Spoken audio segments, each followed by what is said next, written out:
अस्सलाम वालेकुम dear students, हम एक्सरसाइज 2.5 का क्वेश्चन नंबर 2 अटेम्प्ट कर रहे हैं। पहले 3 पार्ट हम अटेम्प्ट कर चुके हैं। अब इसका डी पार्ट है। डी पार्ट में रूट्स गिवन है अल्फा ओवर बीटा और दूसरा रूट है बीटा ओवर अल्फा। जिस तरह पिछले क्वेश्चन में हमने सम और प्रोडक्ट फाइंड आउट किया है, बिल्कुल इसी तरह यहाँ पर भी हम इन दोनों रूट्स का सम मालूम करते हैं। सम में हम सिंपली ऐड कर देंगे। तो जब हम ऐड करेंगे तो हमें यहाँ पर एलसीएम लेना पड़ेगा। नीचे बीटा और अल्फा है तो बीटा और अल्फा मल्टीप्लाई होके बीटा अल्फा, और ऊपर क्रॉस में मल्टीप्लाई होंगे अल्फा और अल्फा मल्टीप्लाई होके अल्फा स्केयर प्लस बीटा और बीटा मल्टीप्लाई होके बीटा स्केयर। अब देखें, बीटा अल्फा को तो हम लिख सकते हैं अल्फा बीटा,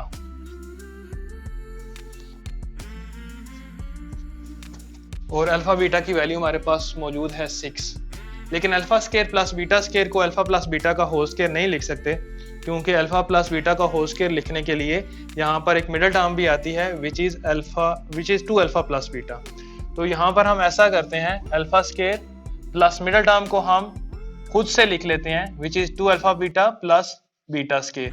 अब जो टर्म हमने खुद से लिखी है प्लस 2 अल्फा बीटा, इसको हमें सब्ट्रैक्ट भी करना पड़ेगा ताकि हमारे पास जो होल एक्सप्रेशन है उस पर फर्क ना पड़े।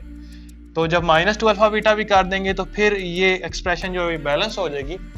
s is equal to alpha square plus beta square over alpha beta, ये और ये टर्म आपस में सेम है। अब देखें, इससे फायदा ये होगा कि यहाँ से लेके जो फर्स्ट टर्म है, यहाँ से लेके यहाँ तक जो टर्म है, ये हम इसको लिख सकते हैं अल्फा प्लस बीटा का होल स्केयर। आगे -2 अल्फा बीटा है ओवर में अल्फा बीटा। इससे लिखने का फायदा ये हुआ कि हमारे पास जो वैल्यूज थी ऊपर जो हमने कॉमन पोर्शन किया हुआ था, उसमें अल्फा प्लस बीटा की जगह आ रहा है 3, तो यहाँ पर हम लिख लेंगे 3 का स्केयर -2 अल्फा बीटा की जगह हम लिख लेंगे 6, और ओवर में अल्फा बीटा की जगह अगेन हम 6 लिख लेंगे।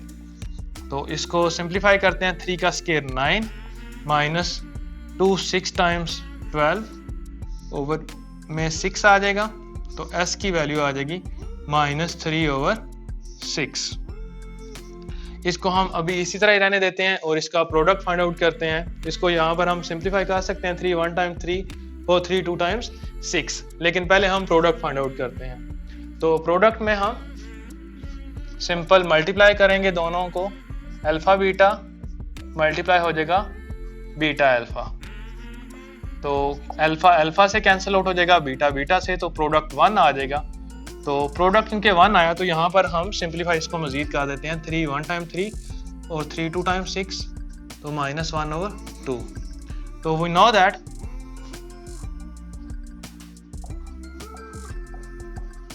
रिक्वायर्ड क्वाड्रेटिक इक्वेशन है x square minus sx plus p is equal to 0।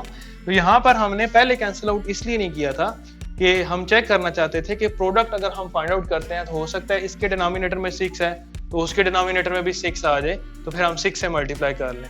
लेकिन क्योंकि इसके डिनोमिनेटर में कुछ भी नहीं आया, तो इसको हम सिंप्लीफाई यहाँ पर कर लेंगे। एक्स स्क्वायर माइनस एस की जगह -1 ओवर 2x प्लस p की जगह 1, तो माइनस और माइनस प्लस हो जाएगा, x square plus 1 over 2x plus 1 equals to 0।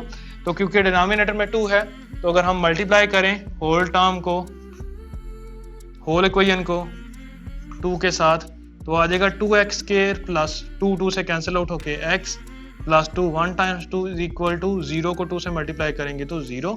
तो ये हमारी रिक्वायर्ड क्वाड्रेटिक इक्वेशन आ जाएगी।